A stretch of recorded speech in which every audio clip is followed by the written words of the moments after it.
예, 오늘 보신 말씀 야고보서 3장 13절에서 4장 3절까지인데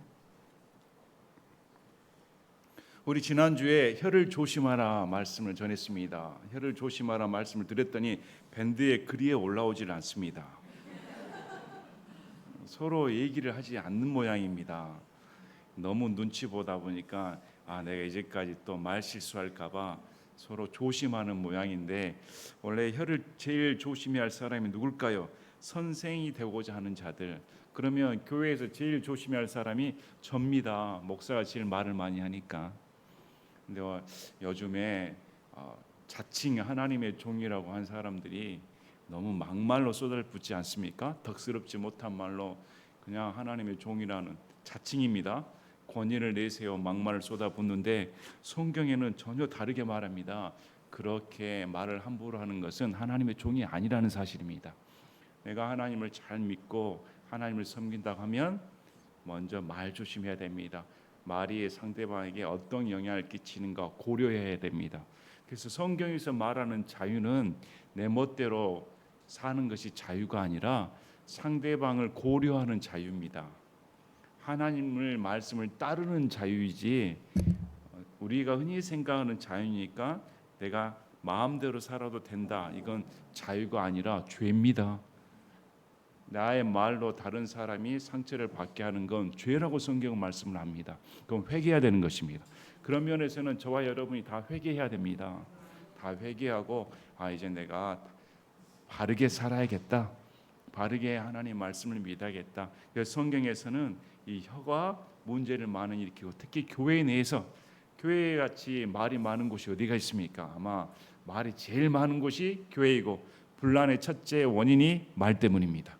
말로 상대방에게 상처를 주고 상처를 받았다 생각하고 또 상처를 쉽게 받는 마음이 여린 사람들이 있습니다. 무슨 말을 못 하겠습니다. 무슨 말만 하면 상처받았다 하니까. 그런 분들은 말이 자기의 찌르는 칼처럼 꽂혀가지고 평생 안 보고 사는, 내가 다시는 교회 안 나온다, 이렇게 작정하고 다니는 사람도 많지 않습니까? 그러므로 교회 다니시는 분들은 철저하게 혀를 조심하는데, 조심하는 것은 상처 주는 말은 조심하시고 남을 세워주는 말은 마음껏 하셔야 됩니다. 마음껏 하셔서 서로 용기를 북돋아주고 하나님을 찬양하는 말을 많이 하면 얼마나 좋겠습니까? 또 이 야고보서 말씀은 우리 신앙인의 이중성을 드러냅니다. 저와 여러분이 위선자라는 것입니다. 예외 없이 한 입으로 찬송하고 한 입으로 저주하고 한 입으로 칭찬하고 한 입으로 뒷담하고, 이것이 우리의 일상생활이지 않습니까? 성경에서는 오늘 야고보서 말씀을 보시면 철저하게 우리 생활을 들춰내줍니다. 정말 야고보서 말씀은 우리의 심령을 일깨우는 매우 귀한 말씀입니다. 이런 말씀을 접할 때 이게 내 모습이구나, 내가 바뀌어야겠구나, 내 삶이 바뀌어야겠구나. 삶이 바뀌지 않는 하나님 말씀은 무용지물입니다. 삶이 바뀌지 않는 신앙은, 예배는 아무 소용이 없습니다. 우리가 예배드리고 하나님 말씀을 듣고 이렇게 경배하는 이유가 뭘까요? 그래서 성경은 우리에게 행위의 변화를 요구합니다. 우리의 삶의 변화를 요구합니다. 변화가 되지 않는 신앙은 아무 의미가 없습니다.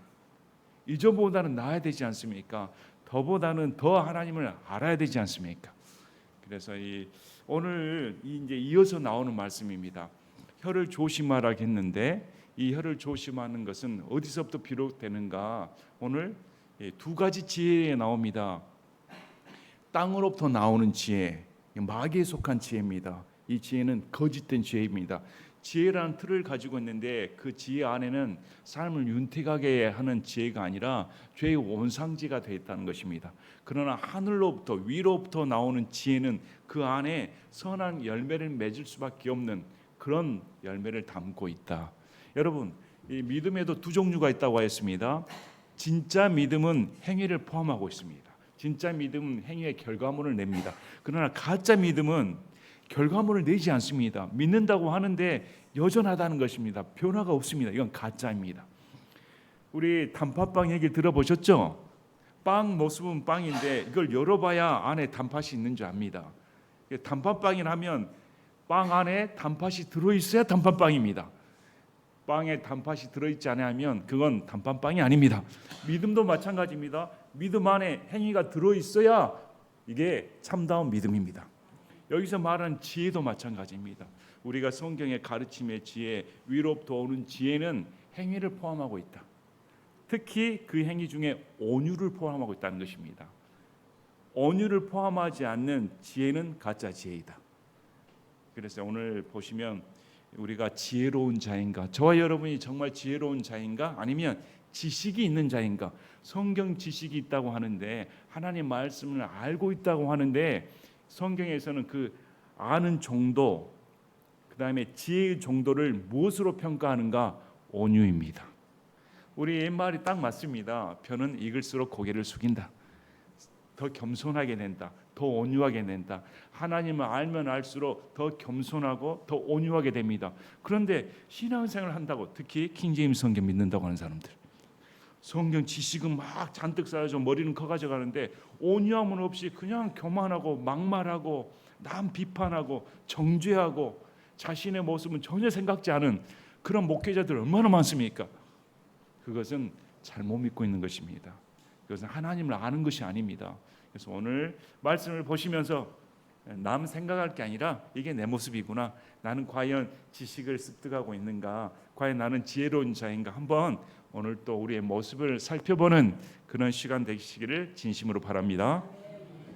자, 13절에 너희 가운데 지혜가 있고 지식을 갖춘 자가 누구냐? 지금 야고보가 질문을 던집니다. 너희 교회 가운데 저는 성경 지식이 있습니다. 저는 많이 압니다. 저는 지혜로운 자입니다. 저는 남을 가르칠 만한 은사가 충분합니다. 저는 선생이 될 수 있습니다. 다 전부 다 이렇게 지혜가 있다, 지식이 있다 자랑하였습니다. 그래서 야고보가 그들에게 물어봅니다. 특히 성경을 많이 알고 있는 자들, 목사들, 교회 지도자급에게 너 지금 지식이 있다고 하는데, 지혜가 있다고 하는데 정말 맞아? 하면서 하는 말이, 그는 지혜의 온유함으로 선한 생활에서 나오는 자신의 행위를 보일지니라. 자, 지혜가 있고 지식이 있다고 하면 뭐가 나와야 된다고 합니까? 선한 생활에서 온유함이 드러나야 된다. 온유함으로 선한 생활에서 나오는 자신의 행위를 보여야 된다. 이것은 이 지혜와 지식이 추상적이지 않다는 걸 가르쳐 줍니다. 우리는 많은 책들을 통해 지식을 습득합니다. 지혜를 얻는다고 합니다. 선진들의 지혜로움, 또 사자성어를 지은 그 유명한 사람들, 어떤 철학자들 지식을 얻고 지혜를 얻는다고 합니다. 그런 건 관념적입니다. 근데 성경에서 말하는 지혜와 지식은 관념적인 거나 추상적인 것이 아니라 실제 생활적입니다. 실제적입니다. 실제적으로 드러나는 것이 지혜입니다. 실제로 드러나는 건 지식이지, 실제 삶 가운데 드러나지 않는 것은 성경에서 그건 지혜가 아니다, 지식이 아니다, 이렇게 말씀을 하시는 겁니다. 자, 지혜와 지식이 나왔습니다. 여러분, 지혜와 지식의 차이점을 아십니까? 지혜는 무엇이고 지식은 무엇입니까? 두 건 다른 것입니다. 두 개는 다른 겁니다. 지식은 자원으로 볼 수 있습니다. 도구로 볼 수 있습니다. 지혜는 그 자원을 이용하는, 사용하는 기술로 말할 수 있습니다. 그러면 지식을 이용해서 사용하는 것을, 기술을 지혜로 할 수 있습니다. 여러분, 도구가 부족할 수 있습니다. 그런데도 손기술이 좋으면 아름다운 작품을 만들어냅니다. 왜? 지식을 능가하는 손기술을 가지고 있으니까. 근데 물론 더 나은 작품을 만들기 위해서는 더 좋은 도구가 있으면 좋죠. 좋은 지식, 많은 지식과 그걸 사용하는 기술이, 지혜가 더 충만하면 훨씬 더 아름다운 결과물을 낼 수 있습니다. 이것이 지혜와 지식을 말씀하는 것인데, 성경에는 이렇게 말합니다. 지혜와 지식의 출발점이 같다고 말합니다. 우리 잠언서 1장 7절에, 잠언서 1장 7절에 주를 두려워하는 것이 지식의 시작이다. 나는 알고 싶습니다. 올바른 지식이 뭘까요? 나는 바르게 알고 싶은데, 그 지식의 시작이 하나님을 두려워하는 것이다. 성경에 이렇게 말합니다. 또 잠언서 9장 10절에 주를 두려워하는 것이 지혜의 시작이다. 여러분, 지식의 시작도 하나님을 두려워하는 것이다. 지혜의 시작도 하나님을 두려워하는 것이다. 이 지혜와 지식의 출발점이 같다는 것입니다. 왜 그럴까요? 여러분, 세상 지식이 여러분에게 뭘 가져다 줍니까? 세상 지식으로는 우리가 영원한 생명을 얻을 수가 없습니다. 세상 지식으로는 우리가 죄로부터 구원을 받을 수가 없습니다. 우리가 구원을 받는 것은 지식을 습득해야 됩니다. 그 지식은 왜 나 때문에 예수님이 죽으셨는가? 왜 내가 나 때문에 지옥 가야 되는가? 이게 출발점이 뭘까요? 하나님을 두려워하는 것입니다. 하나님을 두려워해야 내 죄를 두려워할 수가 있습니다. 하나님을 두려워해야 내가 죄를 지어서는 안 되겠구나. 내가 똑바로 살아야 됐구나. 왜? 내가 그분을 배워야 되니까. 내 삶이 여기서 끝나는 게 아니라 내가 하나님을 배워야 되니까 하나님에 대한 지식을 가져야겠다. 이것이 지식의 출발점입니다. 여러분, 지혜도 마찬가지입니다. 올바른 지혜를 가지고 싶을까요? 사람이 지혜롭게 되려면 하나님을 두려워해야 됩니다. 하나님을 두려워할 때 내가 지혜롭게 되어 내 행동의 변화가 나오는 것입니다. 여러분, 하나님을 두려워하는 것이 여러분의 행동을 결정짓습니다. 하나님을 알수록, 하나님 더 알아갈수록 성경의 사도들과 이런 서신서를 보면 어떤 걸 가르칩니까? 하나님을 두려워해라. 우리 구약의 말씀을 보셨습니다. 신명기, 레위기, 민수기 쭉 보면서 뭐라고 말합니까? 하나님께서 나를 두려워해라. 하나님을 두려워하는 것이 신앙입니다. 더 알면 알수록, 하나님 더 잘 알면 알수록 하는 게 하나님 두렵다. 이 두려움을 느껴야 사람이 온유해집니다. 올바른 지식이 오니까 사람이 온유해진다는 것입니다. 왜 온유해질까요? 나란 존재를 아니까. 실패를 아는 사람이 실패한 사람을 용서해 줄 수가 있습니다. 실수를 해본 사람이 실수한 사람을 너그럽게 봐줄 수가 있습니다. 저도 인생을 살다 보니 짧은 인생이지만 저도 실수를 많이 했습니다. 실패를 많이 거듭하다 보니까 실수한 사람이 저게 나도 실수했으니까 용서해 줄 수가 있습니다. 나이가 많을수록, 연륜이 지나갈수록 그래서 사람이 온유해집니다. 온유하지 않는 사람은 잘못 살고 있는 것입니다. 인생의 풍파를 느끼고 세상 가운데 시달려 본 사람이 남을 품을 수가 있습니다. 왜? 내가 연약한 존재인지 아니까. 여러분, 저와 여러분이 죄 안 짓습니까? 저와 여러분 죽을 때까지 매 순간 죄를 짓는 존재입니다. 그러니까 하나님을 알면 알수록, 그분을 만날 날이 다가오면 다가올수록 내 죄가 쌓여가니까 더 겸손해질 수가 있습니다. 더 온유해질 수가 있습니다. 하나님을 두려워하니까 남을 함부로 대할 수가 없습니다. 하나님을 두려워하니까 남에게 상처를 준다든지 죄를 함부로 짓는다든지 이런 악한 행위가 나올 수가 없는 것입니다. 그래서 지금 야고보서가 동일하게 말합니다. 정말 너 지혜가 있어? 정말 너 지식이 있어? 그러면 온유함으로 네 행위를 드러내봐. 여러분, 교회에서 성경 지식을 많이 쌓는다고 합니다. 성경을 많이 읽는다고 합니다. 여러분의 삶은 어떻습니까? 과연 여러분의 삶은 선한 행위로 증명되고 있습니까? 아니면 온유함으로 증명되고 있는 것입니까? 왜 하나님을 아는 것이 온유함으로 증명돼야 될까요? 예수님이 온유하신 분이니까. 우리 마태복음 11장 29절에 나는 마음이 온유하고 겸손하니 너희 위에 내 멍에를 메고 내게 배우라. 그러면 너희가 너희 혼을 위한 안식을 찾으리니. 예수님이 온유하고 겸손하신 분입니다. 그분이 나에게 배우라 말씀하셨습니다. 그러면 하나님을 알면 알수록 어떻게 된다는 것입니까? 더 온유해져야 된다. 그러면 안식을 얻게 된다. 사람이 왜 온유함이 없습니까?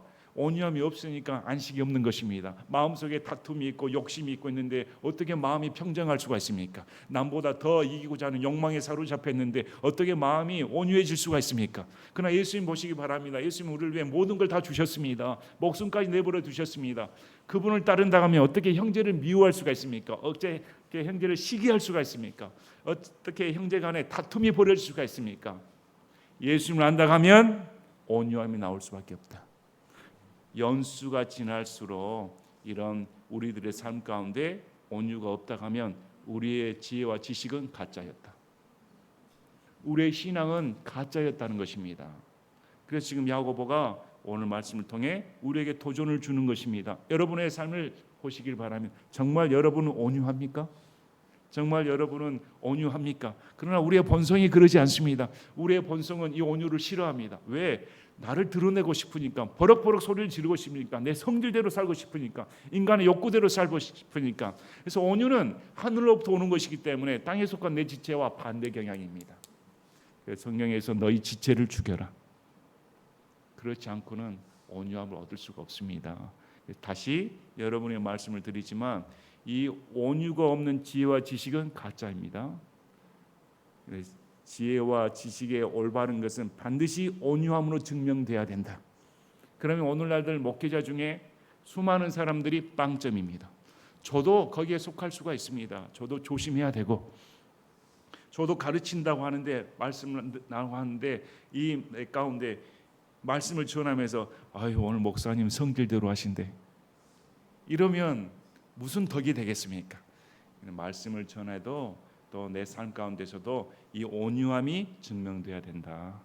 자, 그래서 14절에 그러나 너희 마음속에 독한 시기와 다툼이 있으면 자랑하지 말고 진리를 거슬러 거짓말하지 말라. 이러한 지혜는 위로부터 내려온 것이 아니요 땅에 속한 것으로 관능적이며 마귀에게 속한 것이니. 자, 지혜의 다른 면을 보여줍니다. 이 지혜는 땅에 속한 것이고 마귀로부터 비롯되어 있다. 그럼 이 지혜는 가짜라는 것입니다. 이 가짜 지혜의 세 가지 특성이 나옵니다. 첫째, 이 가짜 지혜는 독한 시기를 낸다. 그 다음에 다툼을 일으킨다. 그 다음에 거짓말한다. 여러분, 지혜가 다 올바르지 않습니다. 세상적인 지혜는 얼마나 좋습니까? 요즘 인권을 해야 됩니다. 소수 차별자를 존중해 줘야 됩니다. 학생의 인권을 존중해 줘야 됩니다. 여성의 인권을 존중해 줘야 됩니다. 말은 듣기 좋습니다. 말은 듣기 좋은데 여성의 인권을 신장시켰더니 어떻게 돼버렸습니까? 낙태를 허용해버리고 결혼을 안 해버립니다. 가정이 파탄돼버립니다. 학생의 인권을 존중해줬더니 어떻게 돼버립니까? 교권이 무너져버리고 이건 학생인지 이거 학교인지 구분이 안 돼버립니다. 소수의 인권을 존중해줘야 된다 했더니 어떻게 돼버렸습니까? 동성애를 합법화 해버립니다. 온갖 모든 세상적인 지혜는 하나님을 대적하게 되어 있습니다. 그것은 바른 지혜가 아닙니다. 이 하나님께 속하지 않은 마귀로부터 비롯된 이 지혜는 반드시 우리에게 시기와 다툼을 일으키게 되어 있습니다. 왜? 세상에서 우리를 부추기니까. 여러분, 세상에서 우리를 부추기는 것은, 마귀에 속한 것은 네가 잘나야 돼, 네가 1등이 돼야 돼, 아유 남을 깔아뭉개야 돼, 왜? 다 다른 탓이야, 다른 사람들 탓이야. 저는 우리나라를 보면 참 이거 답답하다는 생각이 듭니다. 우리나라는 이게 궁세가 모양입니다. 미안합니다, 감사합니다. 이게 말이 떨어지지 않는 모양입니다. 저도 그랬는데, 근데 저도 그러다가 예수를 믿게 되니까 미안합니다, 감사합니다 그냥 자동적으로 나옵니다. 제가 잘못했습니다, 아유 감사합니다. 이게 자동적으로 나오는데 다른 세상적인 사람들은 이게 말이 그렇게 어려운 모양입니다. 존중해 줘야 됩니다. 경찰 존중해 줘야 되지 않습니까? 소방관 존중해 줘야 됩니다. 의사 존중해 줘야 됩니다. 군인 존중해 줘야 됩니다. 근데 우리나라 어떻습니까? 의사를 악마 집단하고 돈을 밝히는 집단 매도해 버리고, 경찰에게 삿대질하고, 소방관들 그 119 보면 함부로 대하고. 우리나라는 존중 문화가 없습니다. 그 소리치는 소리를 들어보면 꼭 마귀들의 울부짖음 같지 않습니까? 저는 마귀들로 보입니다. 마귀들의 모습이 저렇구나. 감사한지를 모르고 남 탓하더라고. 자기는 떳떳하다고 생각하는 이중인격자들, 남을 존중하지 모르는 그런 문화 속에 예수님 믿는 사람이 동조해야 되겠습니까? 예수님 믿는 사람은 그런 문화 속과 달라야 됩니다. 예수님 믿는 사람은 내 잘못입니다, 제 탓입니다, 제가 고치겠습니다, 감사합니다. 이것이 생활 속에 묻어나야 되는 것입니다. 그런데 거짓된 지혜는 우리에게 시기, 다툼, 거짓말.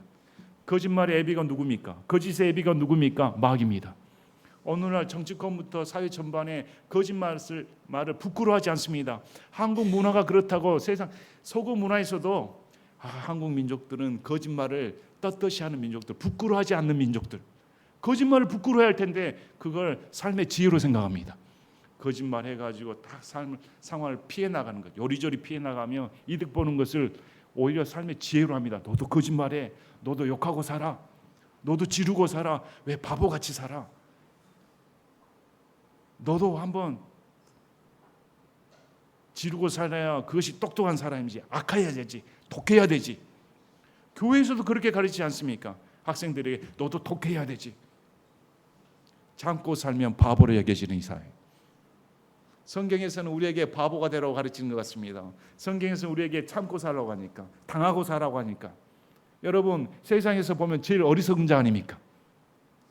바울이 제일 어리석은 자 아닙니까? 그렇게 당하고 사니까.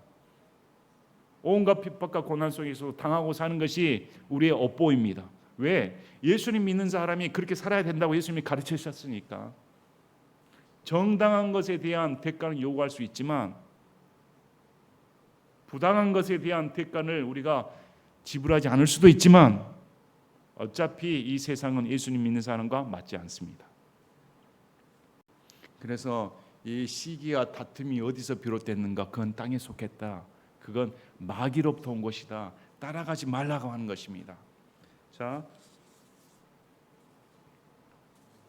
빌립보서 3장 18, 19절에도 이는 내가 여러 번 너에게 말한 적이 있고 지금도 심지어 눈물을 흘리며 너에게 말하는 많은 자들 그들이 그리스도의 십자가의 원수로 걷고 있기 때문이라. 교회 내에서 십자가의 원수로 걷고 있는 자들이 많다는 것입니다. 그들의 마지막은 파멸이며 그들의 하나님은 그들의 배요. 그들은 예배를 드린다고 하는데 신앙생활을 한다고 하는데 그 하나님은 성경 속의 하나님이 아니라 지 배를 섬기고 있다. 그들의 영광은 그들의 수치스러운 일이 있고 그들이 바라는 영광은 수치스러운 것입니다. 돈 내놔라, 물질 내놔라, 잘 되기를 바란다. 그것은 기복신앙은 하나님을 섬기는 게 아니라 무속신앙입니다. 그들은 땅의 일들을 생각하느니라. 결국 그건 땅에 속해 있다. 땅에 속한 것은 어디서 비롯된 것입니까? 마귀입니다. 마귀는 이 세상의 역종 우리에게 가르쳐주고자 합니다. 안목의 정욕, 육신의 적용, 인생의 자랑은 마귀에서 비롯된 것입니다. 그러므로 예수님 믿는 사람들이 그런 걸 쫓아서는 절대 안 되는 것입니다. 예수님 믿는 사람 쫓는 건 뭘까요? 온유입니다. 온유. 이것이 올바른 지혜와 지식이다. 왜 이걸 자꾸 지금 야고보가 말씀을 하실까요? 교회 내에서 이런 시기, 다툼, 거짓말이 계속 일어나고 있으니까, 계속 발생하고 있으니까 이것은 마귀한테 비롯됐다. 너희들이 신앙생활을 한다고 하는데 구원받은 사람이 할지라도 지금 네가 하는 행동은 마귀에 사로잡혔다. 여러분 보시길 바랍니다. 서로 보시길 바랍니다. 저 사람 마귀에 사로잡혔나? 시기와 다툼, 거짓말은 우리에게는 어울리지 않는 것입니다. 자, 16절에 시기와 다툼이 있는 곳 거기에는 혼란과 모든 악한 일이 있느니라. 그래서 이 시기와 다툼은 반드시 결과를 낳습니다. 그 결과가 혼란과 악한 일입니다. 하나님은 화평의 창시자이시고 질서의 하나님이십니다. 그러나 이 시기와 다툼은 그 질서를 무너뜨려 버립니다. 모든 악한 일이 있다. 우리 여성분들이 싫어하시는데 고린도전서 14장 32절 34절, 고린도전서 14장 32절 34절, 대언자들의 영은 대언자들의 통제를 받나니 성도들의 모든 교회에서 드러난 바와 같이 하나님은 혼란의 창시자가 아니요 화평의 창시자시니라. 너희의 여자들은 교회들에서 잠잠히 있을지니 이는 말하는 것이 그들에게 허락되지 아니하였고 율법도 말하는 바와 같이 그들은 순종하도록 명령을 받았기 때문이라. 여자들은 교회에서 가르친다든지 대언을 한다든지 이것은 금지되어 있습니다. 이것은 하나님께서 질서를 주셨다. 왜 여자 목사가 돼서는 안 되는 줄 아십니까? 여자가 이브가 마귀한테 속았기 때문에. 그게 첫째 이유. 둘째 이유는 하나님이 아담을 먼저 지으셨기 때문에 질서를 주셨다는 것입니다. 그러므로 여자가 남자 위에 권위를 행사한다든지 교회에서 가르침을 한다든지 대언을 한다는 것은 금지되어 있습니다. 그런데 성경이 따르지 않고 오늘날 교회에서 무슨 꿈을 봤다든지 환상을 봤다든지 하나님께서 나에게 목사가 되렸다고 떠버리는 그런 여성분들이 목사가 되어서 가르치고 있으니 이것은 하나님 말씀을 업신여기는 것입니다. 우리는 그런 것 따르지 않습니다. 하나님이 하지 말라 하면 안 해야 되는 것입니다. 그래서 이런 시기와 다툼이 벌어지는 것은 땅에 속한 지혜이고 이것은 악한 일을 초래한다. 자, 그런데 이와 반대되는 위로부터 난 지혜는 7가지 열매를 맺습니다. 위로부터 난 지혜, 하늘로부터 나오는 지혜는 순수, 화평, 부드럽다, 간청을 잘 들어준다, 긍휼이 있다, 선한 열매로 가득하다. 차별이 없다. 위선이 없다. 이게 7개의 열매를 맺게 된다. 위로부터 온 지혜는, 자, 이것은 마치 야고보서 1장 17절 앞에서 나온 말씀을 받는 말씀입니다. 앞에 1장 17절에 모든 좋은 선물과 모든 완전한 선물은 위에서 오며 빛들의 아버지로부터 내려오는데 그분께는 변함도 없고 회전하는 그림자도 없느니라. 모든 좋은 선물과 모든 완전한 선물은 위로부터, 하늘로부터 우리에게 오는 것입니다. 땅은 그런 걸 주지를 않습니다. 땅은 우리의 욕심의 정욕을 충족시키고자 하는 것이지 이런 거룩함을 주지는 않는다는 것입니다. 자, 그래서 이것은 땅에 속한 것과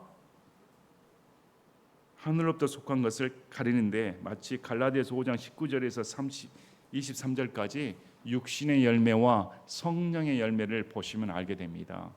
육신의 열매와 성령의 열매를 보면 육신의 행위들은 간음, 음행, 부정함, 색욕, 우상숭배, 마술, 증오, 불화, 시기심의 경제, 진노, 다툼, 폭동, 이당파당, 시기, 살인, 술취함, 흥청됨 이렇게 나오고, 성령의 열매는 사랑, 기쁨, 화평, 오래 참음, 부드러움, 선함, 믿음, 온유, 절제 이렇게 나옵니다.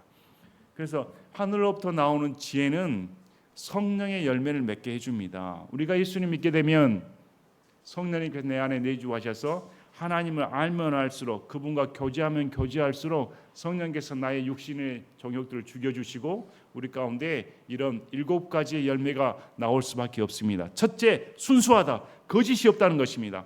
하늘로부터 속한 지혜는 거짓이 없습니다. 둘째, 화평하다. 다툼이 없습니다.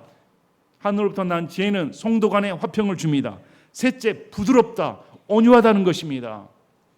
막말하지 않습니다. 강하지 않습니다. 강팍하지 않습니다. 그리고 간청을 잘 들어준다. 남이 나에게 도움을 구했을 때 들어주길 바랍니다. 왜? 내가 예수님께 구했을 때 예수님이 나의 간청을 들어줬는데 어떻게 성도들의 아픔과 고난과 도움을 요청하는 손길을 나 몰라 할 수 있다는 말입니까? 간청을 잘 들어줍니다. 긍휼히 여깁니다. 선한 열매로 가득 찹니다. 또 차별 대우하지 않습니다. 저 성도는 돈이 많으니까 잘 보여야 되지. 저 성도는 없어 보이니까 차별, 이런 것이 없습니다. 하늘로부터 난 지혜는, 왜? 예수님께서 우리를 차별해서 차별 대우해 주셨습니까? 예수님께서 저와 여러분을 차별 대우하십니까? 아닙니다. 죄를 많이 지은 자나 없는 자나, 지식이 있는 자나 없는 자나, 돈이 많은 자나 없는 자나 상관없이, 차별 없이 단지 믿음으로 우리를 구원시켜 주셨습니다. 차별이 없습니다. 위선이 없습니다. 위선자는 구원받을 수가 없습니다. 우리는 솔직하게 나야 됩니다. 제가 그 죄를 지었습니다. 저는 이런 죄인입니다. 위선자는 나는 아닌데, 이런 사람 구원 못 받습니다. 그런데 하나님 안에서 내가 나의 몸과 마음이 다 까발려졌는데 이런 내가 어떻게 위선을 떨 수가 있겠는가? 위선이 없다. 18절에 의의 열매는 화평하게 하는 자들의 화평 속에서 씨가 뿌려졌느니라. 그래서 이 하늘로부터 나온 지혜는 교회 내에 다툼을 일으키지 않고 화평하게 된다. 그리고 그 화평하게 한 자는 의의 열매를 맺게 돼 있다. 이렇게 말씀합니다. 다시금 앞 질문에 지금 하는 것입니다. 너희 중에 지혜가 있는가? 너희 중에 정말 지식이 있는가? 그러면 이런 의의 열매가 나오고 있는가? 너희는 지금 가짜 지혜를 배우고 있는가? 아니면 하늘로부터 나오는 지혜를 배우고 있는가? 여러분은 지금 어떤 지혜를 원하십니까? 여러분 지금 어떤 지식을 원해서 예배드리고 있는 것입니까?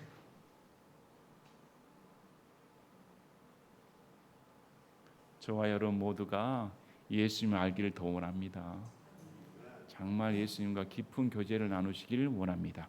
그리고 나서 이제 4장 1절부터 3절까지 기도 문제를 거론합니다. 교회에서 기도 많이 하지 않습니까? 너희 가운데서 전쟁과 싸움이 어디에서 오느냐? 너희 지체들 속에서 싸우는 너희 종족들로부터 나지 아니하느냐? 자, 너희 가운데서, 교회 가운데서 전쟁과 싸움이 났습니다. 얼마나 다툼이 심했으면 전쟁으로 말합니까? 그냥 우격다짐하는 것 같습니다. 이것이 어디서 비롯됐는가? 그 출처가 뭔가? 너희 지체 속에 있는 정욕이다. 각자 마음속에 정욕이 있으니까 이런 일이 벌어진다.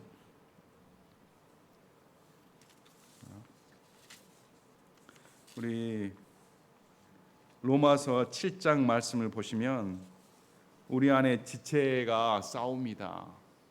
우리 지체 안에서 한 법이 싸웁니다. 전에 우리 로마서 말씀을 배우셨죠?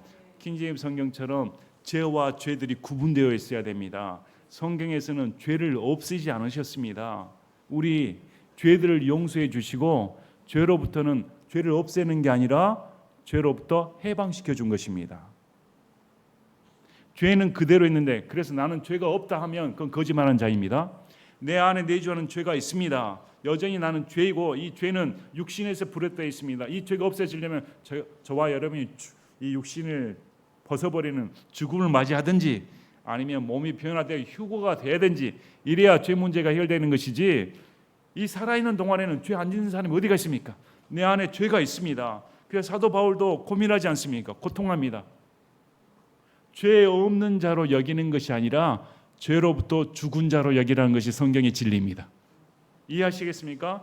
죄가 없다고 여기는 것은 거짓말한 자이고, 죄에 대하여 나는 죽은 자이다, 상관없다 하는 자가 믿는 자입니다. 여전히 죄의 세력 가운데 있는데 하나님이 우리를 해방시켜 주는데 이 내 육체 안에서 두 법이 싸운다는 것입니다. 그런데 우리 갈라디아서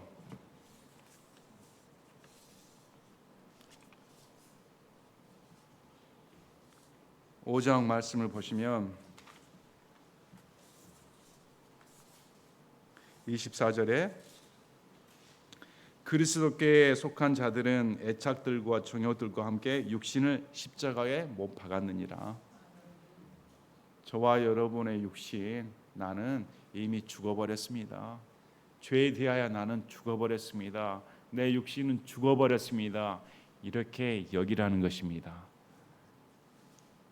그런데 너희들이 아직도 너희 육체를 죽이지 못하고 그 너희 육체대로 계속 시기와 다툼을 일으키니 회개하라는 것이죠. 그래서 2절에 너희가 욕심을 내도 갖지 못하고 죽여서 갖기를 원해도 얻을 수 없나니 욕망이 대단했습니다. 난 저걸 가지고야 말리라. 우리 어렸을 때 어린아이들 보면 와, 그냥 소유욕이 얼마나 강한지 내놓지 않습니다. 한번 지우면 딱 지우면 뺏어갈 수 없게끔 이런 욕망에 사로잡힌 우리 성도들도 마찬가지입니다. 욕망에 사로잡혀서 딱 이건 내가 반드시 쟁취해야 된다. 그런데 죽여서 갖기를 원해도 차라리 살인을 저질러라도 이 뭔 말입니까? 미워하고 다투고 뺏고자 하는 그런 욕망에 사로잡혀서 얻을 수 없나니, 내가 그렇게 기도를 열심히 하고 얻을 수 없는데 이것은 너희가 구하지 아니하기 때문에, 이건 반어법을 쓴 것입니다. 구하지 아니하기 때문에 그래 너희가 덜 못 구해서 그런다, 이 뜻이 아닙니다. 너 열심히 구하고 있는데 구하지 않는 이유가 뭘까? 뒤에 나옵니다. 요즘 특세 있죠? 우리 교회는 특세하지 않습니다. 특별 새벽 기도, 다니엘 21일 기도, 40일 기도, 얼마나 기도 제목들이 많습니까? 근데 그 기도하는 내용이 뭘까요? 여러분의 기도의 간구의 내용이 뭘까요? 대입 수험을 앞두면 무슨 특별 새벽 기도 해가지고 수험생을 위해 기도한다고 합니다. 여러분, 하나님 뜻에 맞지 않는 기도는, 우리 정욕에서 비롯되는 기도는 그건 기도가 아니라 뭘까요? 주술입니다. 주문입니다. 그건 기도가 아닌 것입니다. 그것은 저기 무당을 따르는 것이나 다른 종교에도 행하는 것입니다. 엊그제 제가 환자 중에 한 분한테 우리 혹시 교회 다녀본 적 있습니까? 아니요, 저는 절에 다닙니다. 왜요? 했더니 때마침 우리 아들이 힘들었는데 절에 다닌 후에 해결받았습니다. 그래서 마음이 맞아 저는 절에 잘 다니고 있습니다. 여러분, 이것은 교회에 나오나 절에 나오나 똑같이 벌어지는 일입니다. 교회에 나와가지고 내 문제가 해결됐습니다. 마음이 평안합니다. 이것은 종교지 신앙이 아닙니다. 신앙은 내 정욕대로 구하는 것이 아니라 하나님 뜻에 맞춰서 기도해야 된다. 너희가 지금 열심히 구한다고 했는데 더 열심히 한번 해봐라. 그게 응답받는가? 이런 뜻입니다. 너희가 구하여도 받지 못하면, 그래서 사도 야고보에게 저 열심히 구합니다. 제 무슨 정성이 부족했나요? 저 열심히 내 삶을 위해, 내 안녕을 위해 열심히 기도하고 있는데 왜 응답 못 받는 겁니까? 그러면 저쪽에 있는 진영에서는 그러죠. 정성이 부족해서 헌금 더 가져와, 더 열심히 해, 금식 기도해. 그러면 응답받을 거야. 하나님이 감동해야 응답을 주지. 아, 내 정성이 부족했는가 보다. 야, 감동해야지. 맨날 며칠 금식해야 되지. 그렇게 해도 너 지금 응답 못 받지? 차라리 응답 못 받지 못하는 게 너에겐 축복이다. 그 이유가 뭘까? 그것을 너희 정욕에 쓰려고 잘못 구하기 때문이다. 너희 정욕 때문에. 하나님께서 안 들어주시는 이유가 우리의 시편 66편 18절에 내가 마음속으로 불법에 관심을 두면 주께서 내 말을 듣지 아니하시리라. 마음에 모든 불법과 죄가 이렇게 떠올라, 자기 정욕적으로 이렇게 떠올라 하나님께 그걸 구한다 하면 하나님 입장에서는 하나님을 못 오가는 것입니다. 왜? 두려운 하나님을 저 이방신 스스로 낮춰놔 버렸기 때문에. 우리 예수님이 말씀하지 않으셨습니까? 이방신을 믿는 자들이 오늘 무엇을 먹을까, 무엇을 입을까, 어디서 잘까 걱정한다. 그건 이방인들이 구하는 것이다. 너희는 뭘 구해야 됩니까? 하나님의 뜻을 구해라. 우리가 구하는 건 뭘까요? 여러분, 여러분의 기도 내용을 보시면 압니다. 여러분은 무엇을 위해 기도하고 계십니까? 오늘 또한 내 자식, 내 가정, 내 물질, 내 건강, 이것은 신앙이 아닙니다. 여러분, 사도 바울이 어떻게 기도합니까? 사도 바울이 뭘 알고 싶었습니까? 사도 바울의 지식은 어디서 비롯된다고 말했습니까? 우리 주 예수 그리스도를 아는 것이 가장 고상하다. 예수 그리스도의 십자가와 죽음을 아는 것이 가장 귀하다.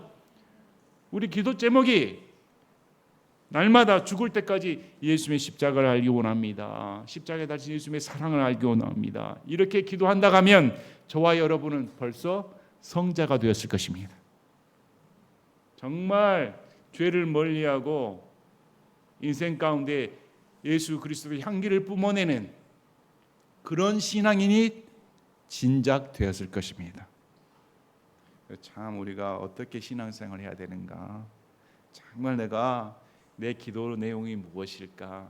나는 내 정욕대로 구하고 기도하는가? 아니면 하나님 뜻에 맞춰 내 정욕을 죽이고 죄를 회개하고 내 육신의 것을 멀리하고 그렇게 예수님과 인격적인 교제를 나누기 위해 예수님이 누구신가 알기 위해 전념하는 기도를 드리고 있는가? 그래서 예수님을 알기 위해 전념하는 기도를 하면 할수록 다시 1절로 넘어갑니다. 온유하게 된다.